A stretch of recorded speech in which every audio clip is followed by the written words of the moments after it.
Hey guys, I'm Stephanie, and this is Steph Stove. And today, just like many of you, I'm continuing with my baking, getting ready for Thanksgiving as we prepare for all the wonderful things of the holiday season that we're thankful for. And today, what I'm making for you is something that is synonymous with our Thanksgivings. We have to have it every year, is pecan pie. So pecan pie is just very dear to the heart of most Southerners, as we just kind of have to have it with Thanksgiving. We enjoy everything with wonderful pecan toppings and that gooey center that is just incredibly good. So join with me as we get ready and I show you how I make a pecan pie. Here we go. All right, to get our pecan pie started, it all starts with this wonderful crust that I rolled up earlier this morning. And so I just took it out of the refrigerator, and I'm gonna kind of go poke some holes or dock it, as one of my viewers told me that was the specific term for it. I'm always thankful for your input. Helps me learn things as well. So I'm just gonna go poke some holes here as we are first going to blind bake it. I've got my oven preheating to 425, and I'm gonna take this and put it in the oven for just about 5 or 6 minutes. I'm gonna watch it very closely because, as I've told you in the past, mine does tend to cook a little fast. And what we're trying to do is be sure that our crust, especially the bottom of our crust, cooks evenly and it's nice and cooked, as well as the rest of our pie when we go in and get ready to put our filling. I'm almost preheated up to temperature, so in just a couple of minutes I'm going to put this in and get everything started. All right, my kitchen timers just went off and it's at 425, so I'm gonna go ahead and I'm gonna place this in the oven for about 6 minutes. Now notice I did go ahead and put some tin foil while we were waiting under my pie, because when my crust comes out it will be warm and I don't want to have to pick it up again as we get ready to put the filling. And I always like to put this just as a safeguard in case any of my filling runs over. It doesn't get very hard where I cannot get it off of my cookie sheet. So here we go.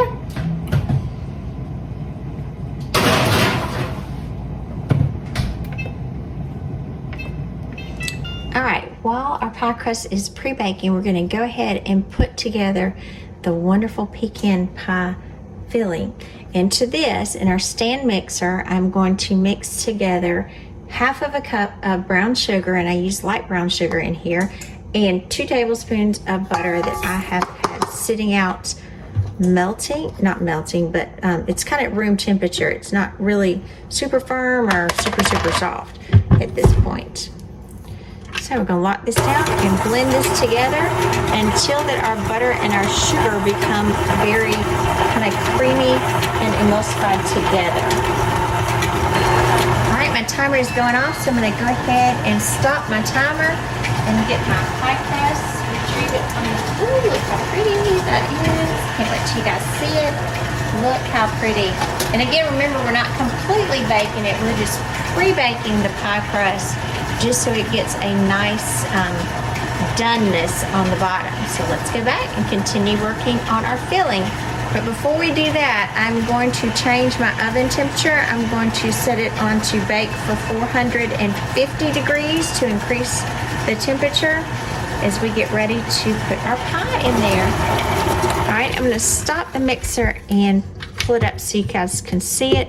Our butters and our sugar have come together nicely, and you can see it just kind of comes like that on the bottom. Put my bowl back in, and then I'm going to put the blade back down, and we are going to add two eggs to this. And before, I'm going to get my little spatula here and kind of lightly whisk it together. So I'm just kind of doing off the side of the camera here.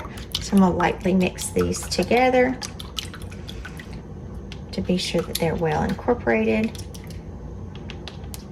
And then I'm going to turn my mixer back on low speed and then add the eggs to the sugar and the butter mixture. So we're going to let this mix for just a little bit, just to be sure that it's completely incorporated before we add our mix.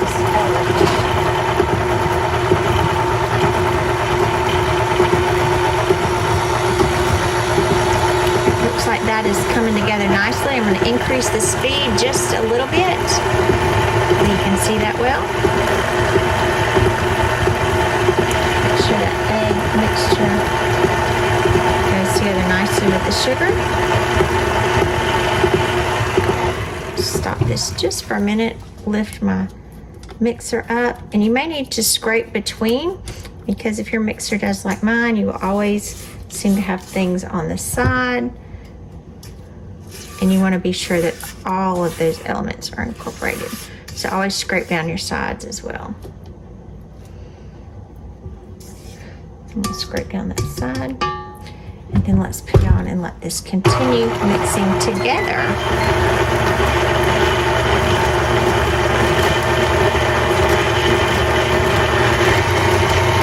I'm increasing the speed slightly just so that those items will incorporate well.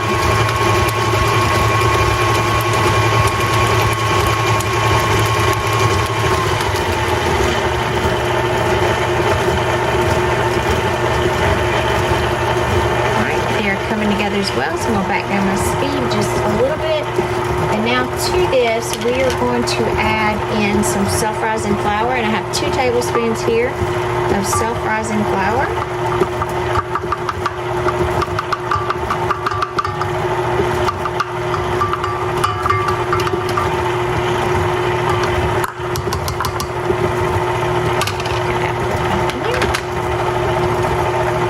Do the same thing again. Be sure that this is well incorporated, and scrape down our sides in between as we see it start to come together. It's working through. I'll stop this and lift it up again, because again, that wet and dry ingredients, you'll have some separation where the flour will stick to the sides, and you want to be sure that you scrape all that down, and so it is well incorporated. So just as you see extra that is not incorporating, that's clumping to the sides, just stop your mixer, scrape down the sides, and then continue again.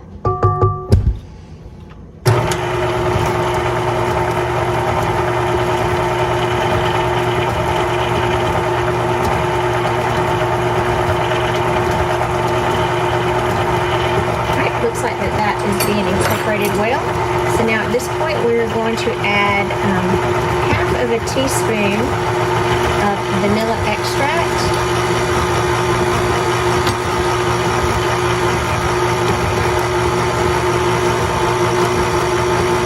Vanilla.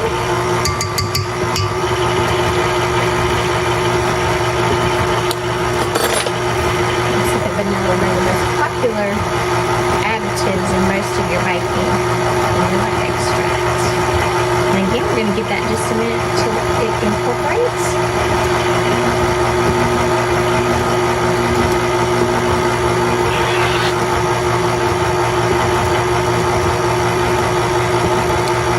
And next we're going to add 1 cup of light corn syrup. You hear some people in the South say add some Karo syrup. This is light corn syrup. If you're not sure, I didn't have Karo syrup, so I'm not sure what it looks like. This is it. I use the Great Value brand. It's perfectly fine. And some people use the dark. I prefer the light. It just gives a lighter color to the pecan pie. If you use a darker, it's a deeper, richer, more molasses flavor to it. And when you're pouring something sticky like this, always use a glass container. And if it looks a little cloudy in here, you'll notice that what I did was I sprayed my container right here completely with Pam cooking spray. And so that way that the mixture will just slide out. Because if not, this is such a sticky mixture, it would mostly stay in the measuring cup, and it would be very difficult to get out. So it's always a good little tip there whenever you got anything that's sticky or that just won't come out. Peanut butter, when you're adding it to a recipe, Karo syrup, or anything like that, is spray your measuring dish first with cooking spray, or you could butter it either, and it'll just slide right out. And you see, it's slid out perfectly. And we are going to blend this until it's incorporated.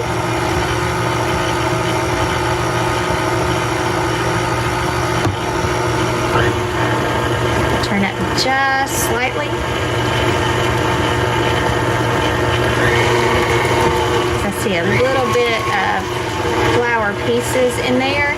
And again, this is why one thing that you'll just kind of, what I would call, eyeball it to see that everything is incorporated. If you see some extras in there, let it spin for just a little bit longer until you know that you've gotten those out. Now I'm going to take my blade attachment out. And to this, and I'm going to do this by hand, I've got 2 cups, and yes, I did say 2 cups of broken pecan pieces that I'm going to add to this mixture. So this is going to be a very pecan-y pecan pie.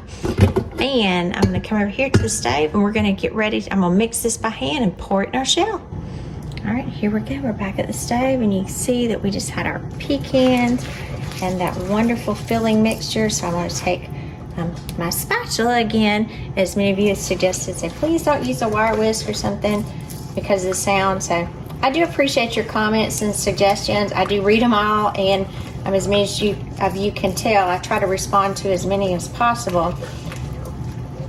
So I got me this set over the weekend of some that are spoon-like, like this one, and then some of them are true spatulas, just to help you guys with the sound. And again, I appreciate your comments and feedback, because that lets me know you're watching and listening. So I just mix these by hand to be sure they're all coated, and we are going to pour this into our pie shell. Now the pie shell that I'm using is more of a deep dish pie shell. If you're using a regular pie shell, it will probably overflow. So I would suggest you use a deep dish. Now I know some people will put like whole pecans on the top. And sometimes I actually will do that, but what I have found through the years, the ones with the whole pecans is very pretty arranged on the top. There's absolutely no doubt about that.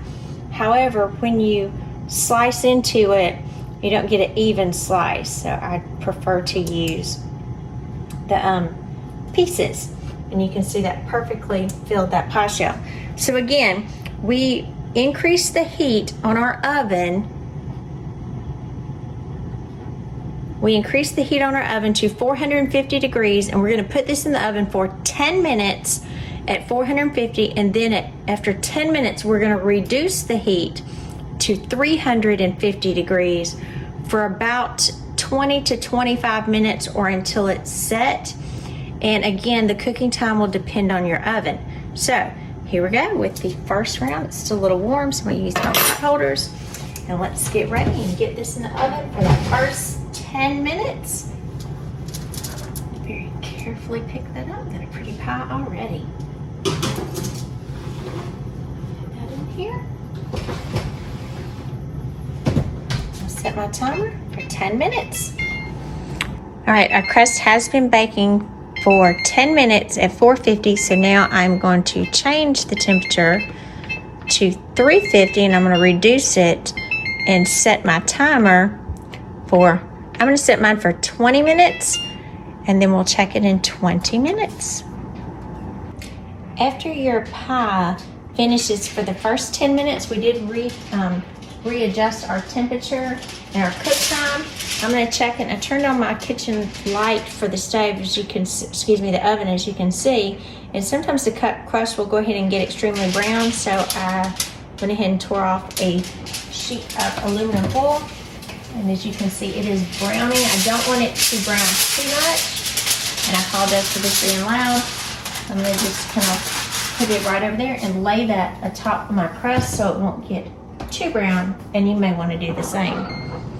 All right, our timer is going off, so I'm going to stop the timer, but I'm not going to turn the oven off just in case I need to put the pie back in.